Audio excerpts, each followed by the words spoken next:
Hi, and welcome to Ortner Studios. We got a really cool project here today. I got my work companion here, Oscar. Isn't that right, buddy? He likes hanging out in the shot with me.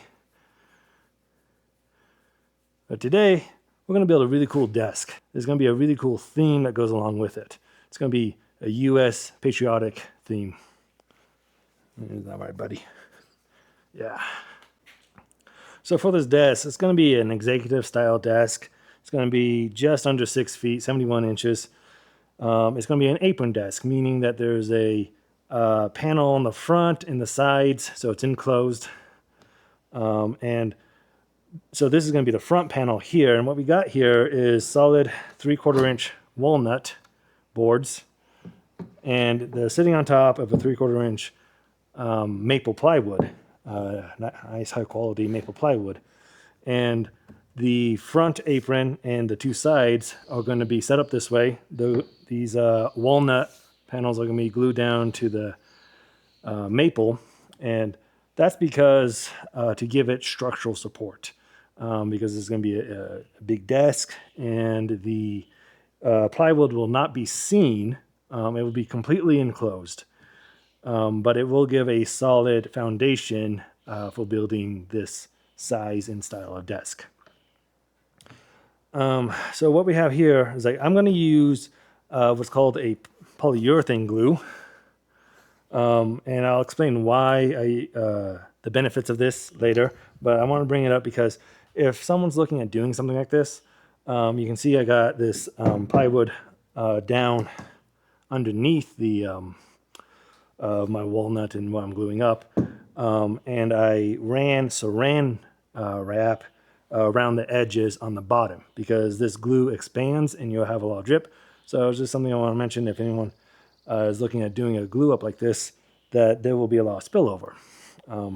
So that will make cleanup easier because as soon as I take this all off, I can just pull off the saran wrap that's on the plywood underneath, on my table underneath, and easy glue up.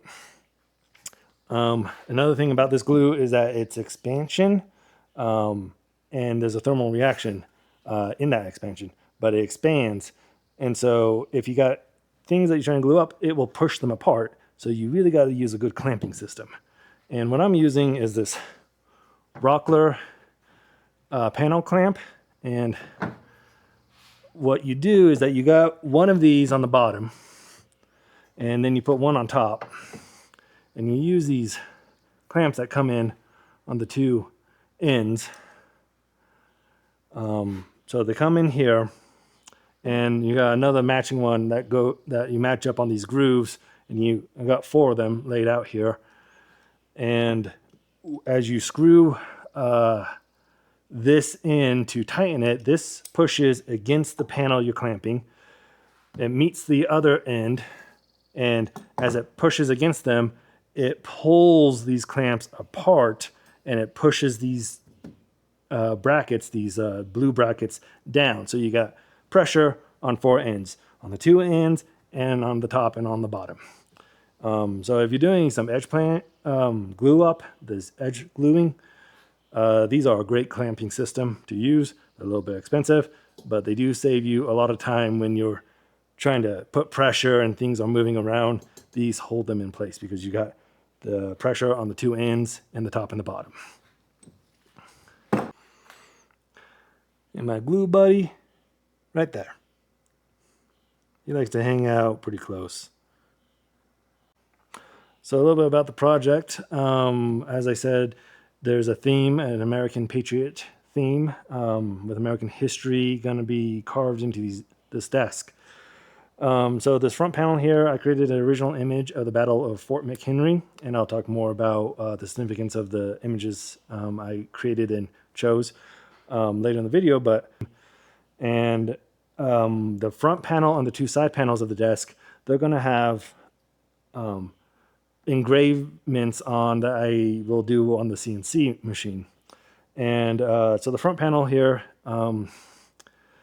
I created an original image of the Battle of Fort McHenry, and I'll talk more about the battle and the significance of it later in the video. But in short, in the War of 1812, in the year of 1814, a battle in Maryland at Fort McHenry happened. That's the inspiration behind the Star Spangled Banner. So I created an image that's going to have naval ships on one side and the fort on the other side with an oversized U.S. flag to immortalize the point of the image. And the two side panels, one's going to have the Declaration of Independence as photographed of the actual document in the U.S. Treasury. And then the other one, same photograph of the actual image, but it's going to be of the Bill of Rights. So here I'm doing the front panel glue up, and I'm using polyurethane glue. I'm using it over other common glues like Type Bond 3, which I do use later in the project for a couple reasons. Both Type Bond 3 and this polyurethane glue have around the same PSI strength, which is 4,000 PSI. So both glues have relatively the same strength, but the advantage of polyurethane glue is twofold. One, you have a very long working time. That clip took me about 20 minutes. Type Bond 3 only has 5 minutes of work time. It also expands, making sure that all the surfaces are in contact. The glue surfaces are in contact. You saw me cut the front piece to size, the final dimensions. Now I am working on the slab, the top piece of the desk, cleaning up an inclusion and the side bark, and cut it down the middle and getting it ready for the river run. Here I'm using a deep pour epoxy with black pigments. And there's the first pour for the tabletop. This is a side panel that I glued up just the same as the front panel, and it is engraving the Declaration of Independence. So this is going to result in one of the side panels of the desk. The process for the other one is the exact same. So I already surfaced the walnut, and it is engraving on a 1Finity CNC machine. Here now you can see the signatures on the bottom of the decoration are starting to come out. John Hancock's right up there by the spindle. And this is the front panel with the Battle of Fort McHenry. As you can see, the yellow in between the panels, that's the glue that expands that I was talking about earlier. So it really fills all the crevices and makes sure the entire part that you want glued to really be in contact, which is one of the great benefits of this glue. The downside is that it takes so long to cure. But this 1Finity Foreman has a working area of 4 feet by 4 feet, and so the desk is about 6 feet long, so this front panel is 6 feet long. And so I had to do it in 2 sections, a process called tiling. So it's working on one half of the front, which is the side with the bay, the ship. On the left side, you'll see soldiers starting to come out and a cannon. And on the far side will be 2 ships on the water.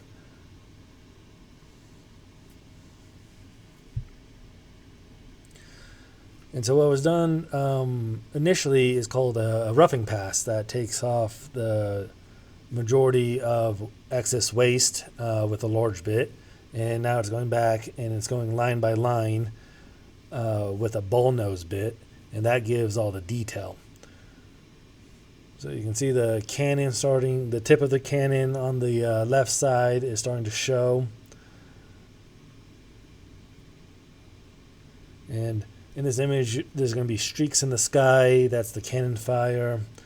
Soldiers on the base or the bottom. Here's another angle of it. The soldiers are starting to come out, and the cannon, the tip of the cannon is on the right side. And as it moves to the left, there's water above the soldiers and a ship to the left, and you can see the streaks on the top of the image. is the Cannon Fire. Now we're on the other side, and we're doing the rough pass to remove much of the excess. And there will be a flag that takes up the focal point of the right side of the desk, with the fort underneath and soldiers coming from the fort to the bay along the base.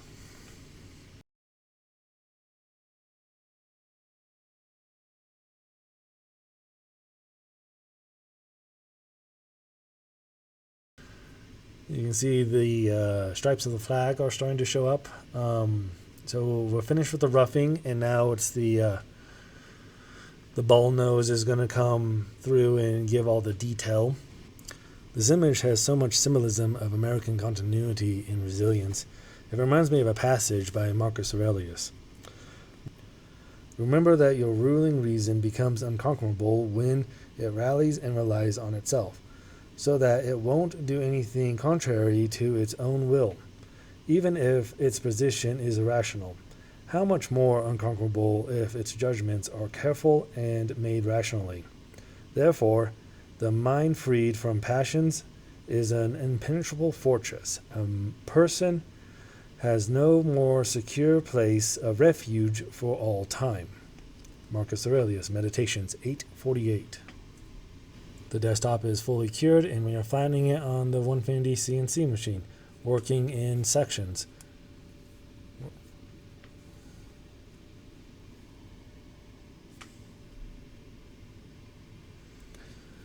This is the back of the front where we are lining up our pocket screws and putting in our legs, trimming up the side pieces there, also measuring out our pocket screw holes. That will be on the inside of the desk. None of that will be seen from anywhere on the outside. And we are lining up the front panel, the side panels, and attaching it to our 2x2 walnut legs. And here we're working on the cavity. One side of the desk will have 3 drawers, and the other one will be a door with a large chamber that you can put a tower computer in or anything else in. But the inside walls here are walnut. So at this point in the stage, I did some sanding on the inside panels here, and I stained the inside in here and on the other one. And what we're going to do now is use this air spray gun and put a finish on the outside of the desk. And we're going to use this air spray gun with this container. And how this works is that I'm going to put Rubio Monocoat, and I'm going to cut it with mineral oil. That's because Rubio Monocoat is a bit too thick to use on an air gun, and they recommend that you thin it or dilute it. And mineral oil allows for good penetration into the wood grain with that. And you put it in this container, and you attach it on top of here, and you connect it to an air tank here because it's air assist, and your nozzle here controls your airflow. Your nozzle back here controls your liquid flow, and you use an air compressor to spray your finish. And so we're going to do that on the outside. You use this to regulate your air pressure, so it's all connected like this.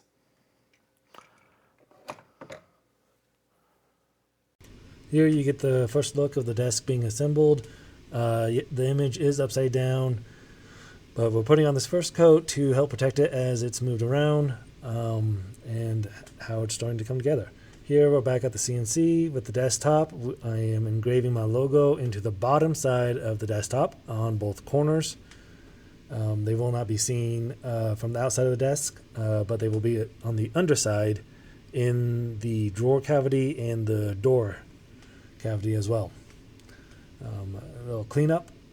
I only have a brief clip of me sanding here, but I go through all the stages of sanding and polishing. right here. An update on the desk here. The top has been trimmed and sanded on both sides and sanded to the finish and been placed on top of the base of the desk. Oscar's here, keeping me company. Hi, Oscar. Hi. He's a pretty boy. So now what's going to be done is we're going to attach the top of the desk to the base. And how we're going to do that is I got these pocket screws. And they're in there.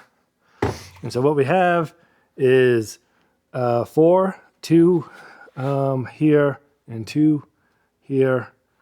And then same on the inside of here, got 4, and then 4, and 4, and then 4 in the back, and then the front here in the back, there's 3. So 3 and 3, and then 3 and 3 back there. So a total of 32 wood screws will be holding the desk to the base. And I'm going to be running around the desk and doing that, so I wasn't going to bother filming it, but I wanted to show what I was going to do and how I was going to attach it. But came out really nice. And so again, the top is elm wood and the base here is walnut. And after I attach it, there will be a walnut panel to put in the back here. That way the entire wraparound of the base is walnut, and that's all that's going to be seen. And then after I attach this and then attach the back there, all we have left, the 3 drawers are going to be on this side, and then there's going to be a door to this panel here and be a floor, and that way you can put a tower or whatever you want in here. And there will be clearance on the bottom if you want to drill a hole in the floor. If you're going to put like a tower for a computer in here, you can drill the hole in the base, and there's clearance for the cables. So I'm going to get to attaching the top. So the desk is done now. I was going to do a final walkthrough and show everything. So since last, a door and the drawers have been installed and put on, and they look great. Oscar is here during the walkthrough. So starting over here with the door, use European style hinges, and you got a nice deep cavity in there. Modern little handle knob, but you don't see the hinges. Nice deep colored walnut. Walnut all on the inside. You got the drawers. There's drawers with my emblem. The railing is underneath railing, and came out really nice. So the drawers and the door, the front of the desk is all done. Before I move on to the sides, I'll talk about my finishing process. I use Rubio Monocoat Pure. And if you're familiar with the product, it's a one-time application. But I like to do a 2 application with it. And the reason for that is I use a polisher to polish the top. And you can use the Rubio to make that polish grain. So the first time you apply it, you do normal, you put it on, you use a plastic scraper, and you move it around, you let it soak in, and then you wipe off the excess. And you let that cure, and then when you're ready, you put the second coat of it on, and you can use a polisher, and that really helps just penetrate the wood grain with it, puts an extra protection, and it well, it polishes the wood in the process, so it comes out looking really, really cool. So I use it twice, and that is the method that they recommend if you want to use it for polishing. And it just comes out really shiny and gives a real nice finish sheen to it. Now, the last thing I do is I use a ceramic coating, and that waterproofs it. So I do 2 coats of Rubio Monocoat, and the first coat, I actually cover the whole desk with it, so it has a nice protection layer all the way around it. And then the second coat, I polish the top with it, and then once everything's cured, I put a ceramic coating to finally give a watertight seal on the top. Really protects the desk. I want everything I build to last a lifetime, so really give as much protection as I can to everything I build. All right, gonna get a little bit more in depth on the engravings and all the finished pieces. So here is the right side panel, and this is the Bill of Rights that I engraved on here. Looking really nice. Right, there's John Adams' signature. He was the vice president who presided over this. Engraving came out really cool. Something I did learn while I was engraving and getting more in depth with this document is that they finished it with the word Amen. And if you're unfamiliar with the actual translation of the word Amen, it means I believe. So I just find it interesting that the Congress who rectified this and wrote it and finished it, they ended the document with the word Amen, as in I believe in this document. I just thought that was kind of a cool history fact of how they felt about creating the Bill of Rights. Moving on to the front here, we got the Battle of Fort McHenry of 1814.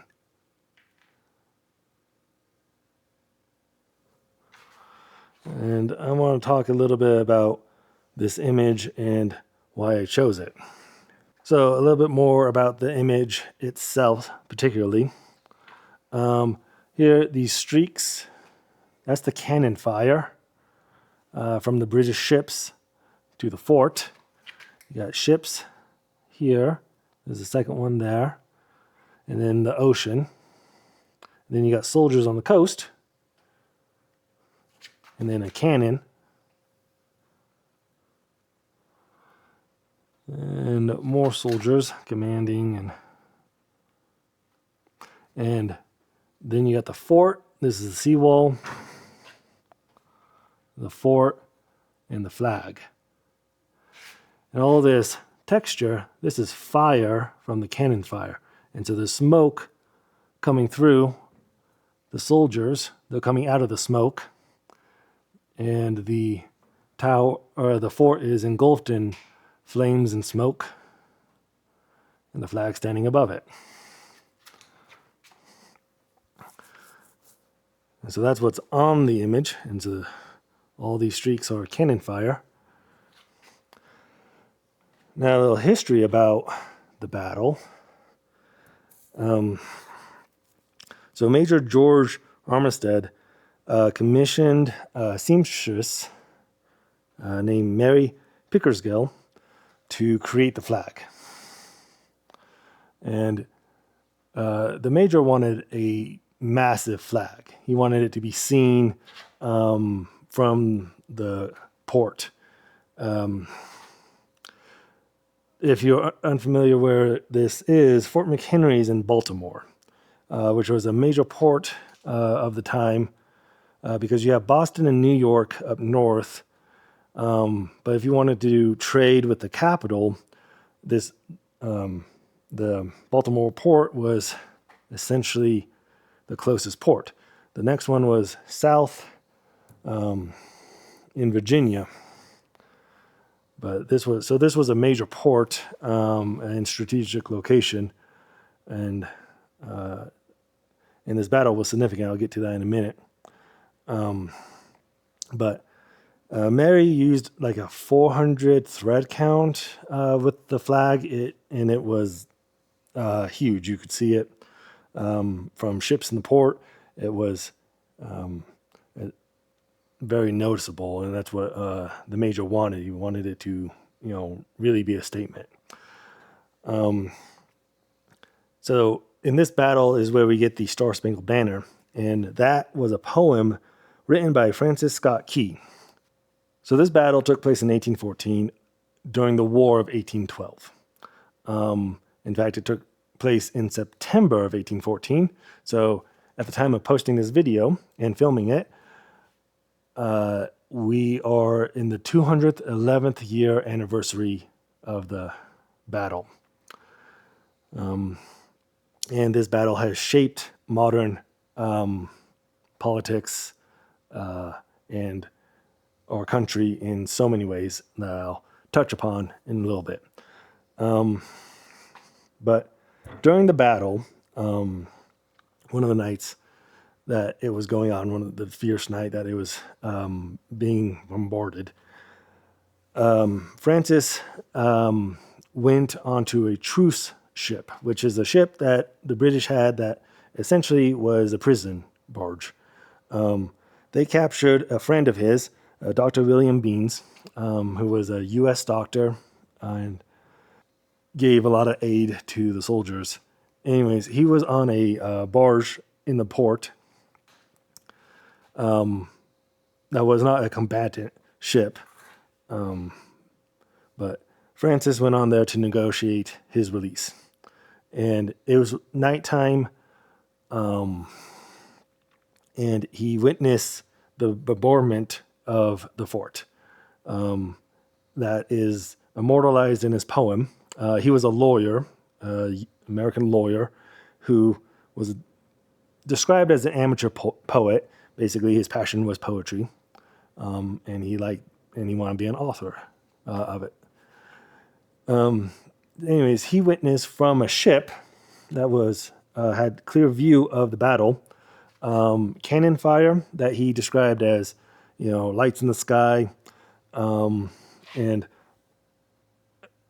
what he could see was the fort engulfed in smoke and flame, and there was a lot of it, and the flame underneath actually illuminated the flag. You could see the flag from the ship at night.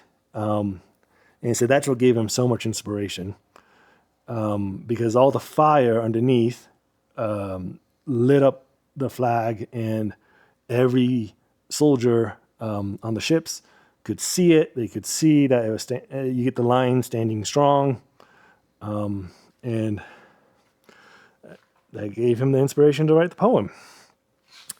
A little interesting about that, and I might have my dates slightly wrong here, but in 1889, his poem was put to music. So that's when the song was created. Up until then, it was a poem that he wrote about this battle. In 1931, Congress decided to make that the official anthem of the U.S. So Francis never got to see what came of his poem that he created, but that is quite a legacy. That is a pretty neat thing. He had this inspiration. He wanted to immortalize the battle. My numbers might be off, but I believe the defenders, the U.S. in the fort, numbered 240. And they held off the armada of the British Empire at the time. A little bit more significance in why I chose this.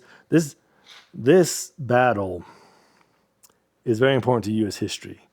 And I wish it was taught a little bit more in primary school, and why it's this is a significant battle of U.S. Significance. So The War of 1812, and this is very broad, generalizing, key points. I recommend anyone who is interested in this, period of history to, do your research and look it up. It is a significant part of U.S. And British history. But in very broad strokes, the war wasn't going well for the U.S. It started in 1812, and now we're in 1814. So for 2 years, the U.S. has relatively been losing the war. This was the turning point, and it changed history forever. So in a broad sense, after this battle, which was the first major victory of the American forces, a few months after this, the peace accords were signed. And from the peace accords, the greatest alliance in modern day history was formed, the UK and US alliance that shaped economically, militarily, socially, those two countries forever. From the ashes of this battle and this war, the greatest alliance was formed. And that changed not just those two countries, but every country on all future dealings for the next 200 years. This alliance is held strong. It's still going today. This is a significant point in U.S. history and British history that shaped these two countries to what they are today. So this battle has more significance in so many ways than a lot of people might give it credit to.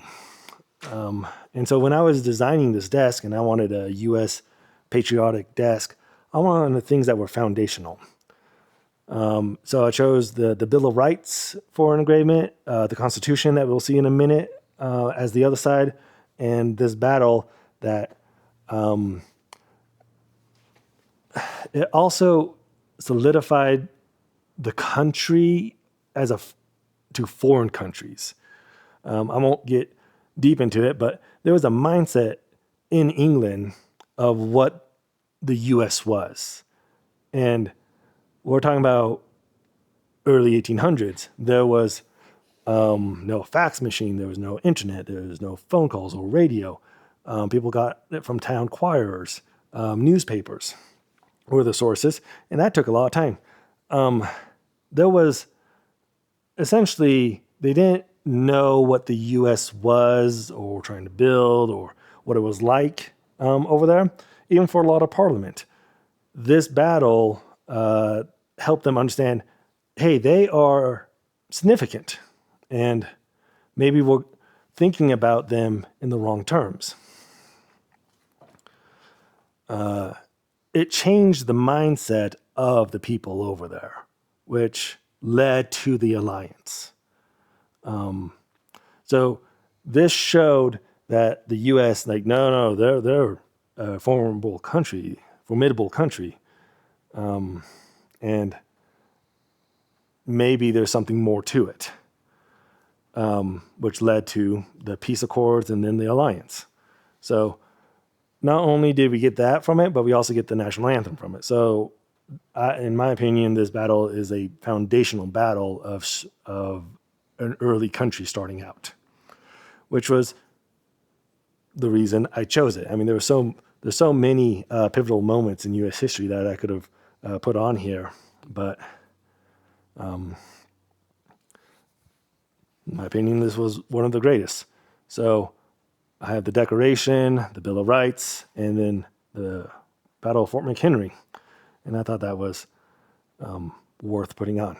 If you're watching this on YouTube, there will be a link in the description to my website, ortnerstudios.com, where as of posting this video, this desk is available for sale. I also keep other projects on there that when I get inspired, I make, and some that I make regularly. And if you are interested in a custom desk or dining room table, whether it's with carving and as intricate as something like this with an apron on it, or something more modern with metal legs, and do some slab work. There is a contact page on there on how to get a hold of me and get that started. And there's a download sheet that you fill out that will kind of get most of the information I need for that. Anyways, you can do that at my website, and there'll be a link in the description to my website. Anyways, so that's the front, and I'm very happy with the quality. I use a Onefinity CNC, and this has come out really nice. If you hear that snoring, that's Oscar. He's taking a nap. He likes to snore. He likes to lay in the shop on his bed, and he's allowed to snore. So here's the Constitution. That engraving came out really nice. This is John Hancock's signature.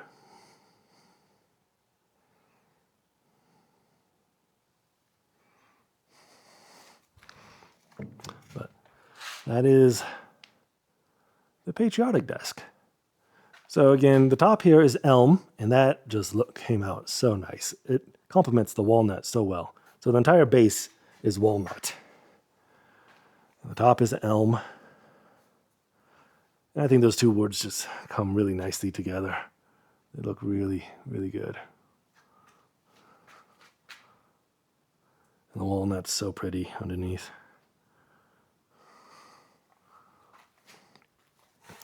All right, so now you'll see me put on the ceramic coating, and that will be it.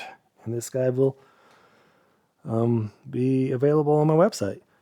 Other than that, I hope you enjoyed the video and perhaps learned something. That would be really something I would really like to hear if, or you take away from this video is learning something. That would be just as well.